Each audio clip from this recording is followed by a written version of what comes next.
Hey everyone, my name's Dom, welcome back to my little corner of the internet. Today it's time for another Under the Radar review.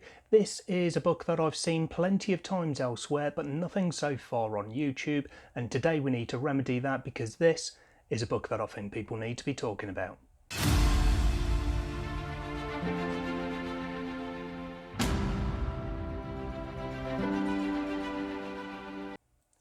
So, Illborn by Daniel T. Jackson is a 700-page self-published beast of a book, and what a beautiful beast that is. Let's go read what the back of the book has to say about what you can find inside. Long ago, the Lord Adriel emerged from the deserts of the Holy Land possessed with divine powers. He used these to forcibly unite the peoples of Angor before his ascension to heaven. Over 800 years later, in a medieval world which is threatened by war and religious persecution, 4 young men and women begin to develop supernatural abilities. These forbidden and secret powers will shatter the lives that they have known and will force each of them to confront the mystery of the ethereal gate which haunts their dreams. What does the dream mean, and how is it connected to their burgeoning abilities? As they experience conflict, love, lust and betrayal in lands which are being overtaken by war, they must try to stay ahead of and to survive the sinister forces which are now pursuing them, for they are being hunted. So there we have our basic storyline. We have these 4 main characters who develop these special kind of supernatural abilities, and as they're coming to terms with what's happening to them and how to use these powers, they're having to deal with war and religious persecution at the same time. The chapters of the book alternate between these 4 characters. There's also a few little interludes as well, which are unrelated to the main storyline but give a little bit of extra depth to the story in itself. The opening chapter, for instance, is one of these, which is just trundling along kind of nicely at a slow and steady pace, and then all of a sudden, bam, it just hits you around the head with its brutality, and that kind of sets the tone for the rest of the book as a whole. There are plenty of dark and brutal moments in this book, but the overall feel of it for me isn't dark and brutal, it's more light, and that's, I think, because of the light of the characters kind of shining through over the dark of the experiences that they're going through. So the 4 main characters, as introduced in the kind of header at the start of the first portion of the book, are Alana, Corinne, Liana and Arian. These are 4 young unconnected people who are 18 years old at the start of the book. So Alana is the daughter of a courtesan. She's been brought up by her mother to avoid the same kind of fate, avoid going down the same pathway that she did, but at the same time she doesn't have her own pathway kind of set out at the start of the book. She finds herself on the run. She's been hunted across the continent, doing essentially whatever it takes just to stay alive. She's smart and she's determined, and it seems like overall she just wants to be left alone to live a peaceful life. Liana is a devout follower of Adriel, and she just wants to serve her lord and serve her faith. She seems to me a little bit naive at the start of the book, and I wasn't really into her chapters the way I was with the other characters, but as her story progressed and as the book progressed and the character developed, I became engrossed in her character like I was with the other 3, and by the end of the book she ended up having some of the best and intense moments of the entire story. Next up is Arian, who is a young noble. He's the 3rd son of a duke. He just wants to be a warrior basically, but his father wants him to join the church instead and leave the soldiering to his middle brother. So the duke's intention is to have the 1st son follow as his heir, 2nd son to join the army and to start exerting some influence there, and then Arian as the 3rd son to join the church and in turn start building some influence down that path. Arian is noble not only by birth but also by character, and again he has some really great and really intense moments as the book progresses and his character develops.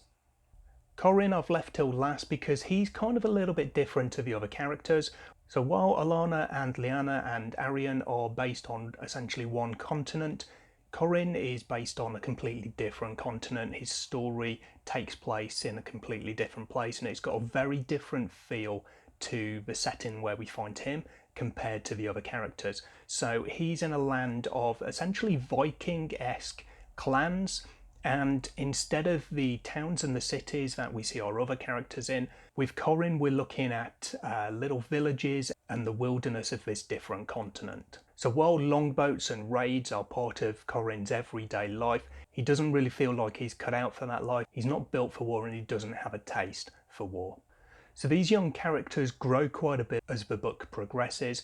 We see about 2 years of their lives through the duration of these 700 or so pages. So you get to see a range of experiences and a range of emotions from the characters as they go through these different events in their lives and develop not only in terms of people and characters, but also in terms of these powers that they're starting to manifest.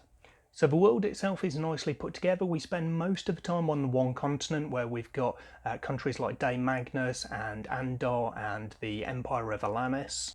These nations are for the most part heavily religious, and the church kind of dominates everyday life for many of these people.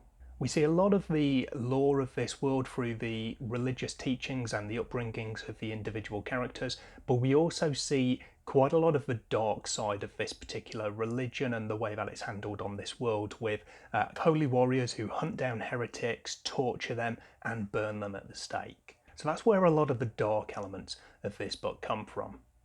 Then we have Bergen, which is where Corin is, and this is a very different kind of setting. There seems to be a bit of a slower pace to life there. We spend a lot of the time there either in the villages or it's in the kind of the isolated wilderness, where although life seems like it's a bit more simple perhaps to the life experienced by some of our other characters, it also in many ways is more dangerous, with terrible beasts like Felrin roaming these forests.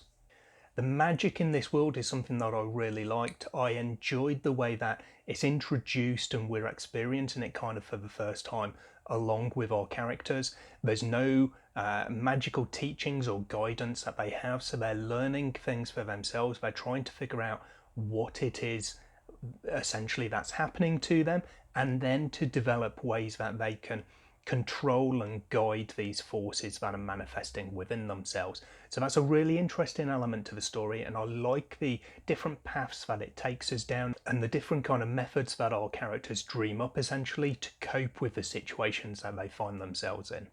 The way it's portrayed on the page I think is really good as well. You can get a real feel for the way that they're experiencing these events for the first time and these powers for the first time, and I really appreciate the way that we're kind of growing with that as the characters themselves are. So the storyline, as I say, follows these four characters, and we do alternate chapters between them, and that's maybe one of the single kind of negatives, if you like, that I had about this book. So some of these chapters are quite long, and many of them do have essentially cliffhanger endings, and because you have these alternating chapters where you run through each of the four characters in turn, sometimes it can be quite a while before you get back to your original character and the resolution of that cliffhanger. Especially early on in the book, some of these chapters do cover quite a bit of time as well as we're growing with these characters, and will cover maybe 6 months in the space of a single chapter. So in terms of kind of book chronology, we're potentially going through 6 months of 3 different characters before we get back to that moment that we left off with our initial character and find out what happened to them. With this though, the book just keeps on building, and as you get further into the book and closer to the characters and the events that are happening, and you start to see where the pathways are leading and where they might come across each other, it gets really interesting and really engrossing until we get to the end of the book and you're wondering, is there enough time left in the book for me to meet up with this character again? Will they potentially be involved in a different character's chapter? Or are we now going to have to wait until the next book to find out what happens next? So all told, Illborn is a really impressive debut and a great fantasy read, and it is easily, hands down, one of my favourite books of the year, traditional or self-published. So on my kind of gut feeling scale, I give it a very well deserved 5 stars. In terms of my weighted scale, for the enjoyment I gave it 17 out of 20 because I did find that there were some bits that I didn't enjoy quite as much, like the few interludes that we had between the chapters of our 4 main characters.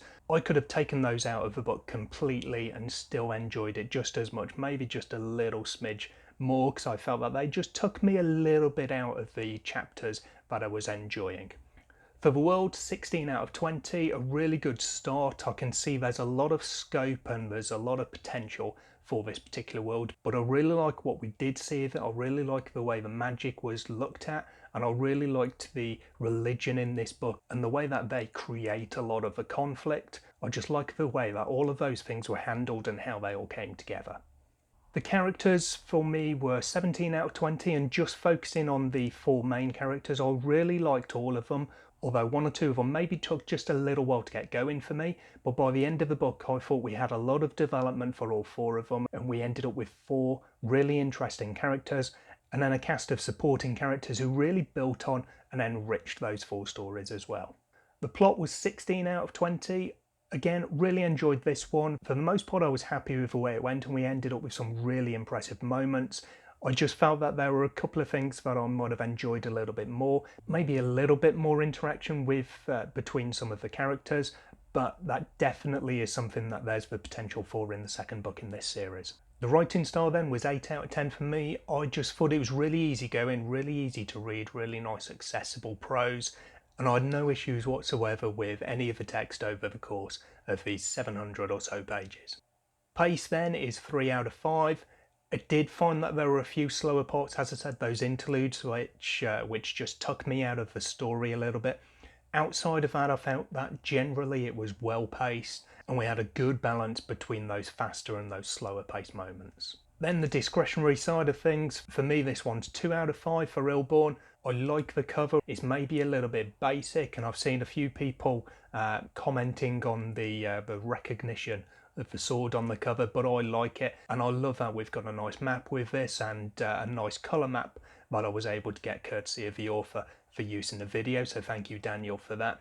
And speaking of the author, he just seems like a generally all-round nice guy, and that always helps as well.